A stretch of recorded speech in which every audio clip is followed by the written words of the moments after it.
Good evening, everyone. I'm Kelsey O'Donnell here in our digital studio, joined by Nolan Knight. We are following a developing story out of Southern California here tonight, the death of Kobe Bryant. And Nolan, this comes at a very interesting time. I don't even have words to put this to make things better. This comes after LeBron James passed Kobe Bryant last night in points. Yeah, of course, last night, that was the big storyline just, less than 24 hours ago. Kobe Bryant was in the news, in the media, and there were so many thanks given to him by, of course, LeBron James for passing him on the all-time scoring list, going from the fourth to third, and Kobe, of course, going from third to fourth. Kobe even has supported LeBron ever since he's been a Laker and has really pulled for LeBron since he's been wearing that Los Angeles Lakers uniform, and he put out a tweet thanking him for, or not thanking him, but rather showing respect and thanking him for advancing the game of basketball, to put it into his words. And then today the news comes out. Less than 24 hours, you get the notification that this has happened to a legend that is Kobe Bryant, and it was so heartbreaking to see. And it's one of those moments where were you when you found the news? It's something I think will stick with us for a long time. Right, and Madison and I were speaking earlier. I'm not sure if anyone is watching that tuned into our 6 p.m. broadcast. We were together when we got the news, and I was in complete shock.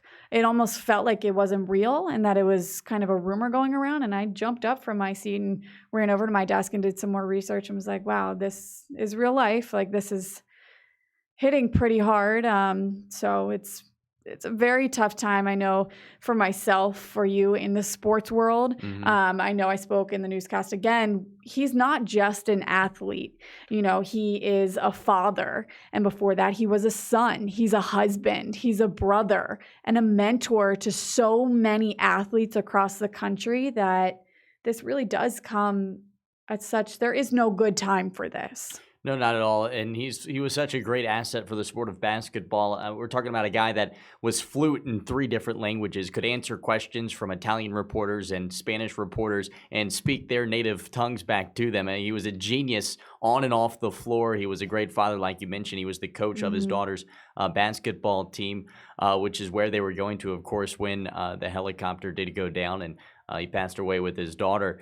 And that kind of gives you an idea. There was obviously so many videos of him at NBA games breaking the game down with his daughter, and he's been in the media a lot recently for breaking down basketball with the whole Mamba mentality that he brought to the game, and he was had such an impact on everyone that was a fan of this sport. I mean, you think back to when he started, Kelsey, and it was with Michael Jordan, it was with Charles Barkley, it was with all of the greats from the past, and he was kind of that centerpiece between basketball's past and basketball now, to where he played with Michael Jordan and Charles Barkley and all those guys. And now, towards the end of his career, he played with LeBron James, James Harden, Russell Westbrook. He played with these the guys that are popular in the league now. He was really, the focal point for the way the basketball has evolved. And he, of course, when he was a player, was at the top of the league for all that time as well. Of course, 5 NBA championships and MVP. Those stats can speak for themselves and go on and on. Right. And what we do know at this point in time on Sunday evening, investigators have confirmed 9 people were killed in a helicopter crash near Los Angeles, including NBA legend Kobe Bryant. His 13-year-old daughter, Gianna, was also killed in the crash. And this really just, again, this news is leaving people stunned, not just basketball fans, but really just everyone across the country at this time.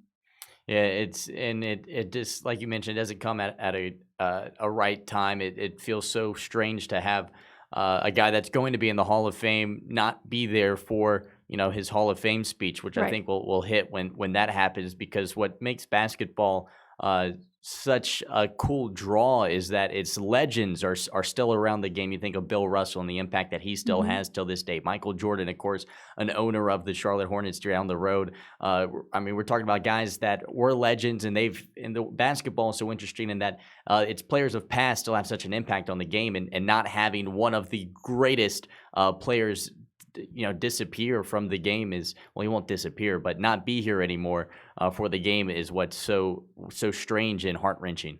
Right. And our deepest condolences go out to the Bryant family. Thank you so much. If you have tuned in this far, we will have more coming up tonight on our newscast at 10 and 11.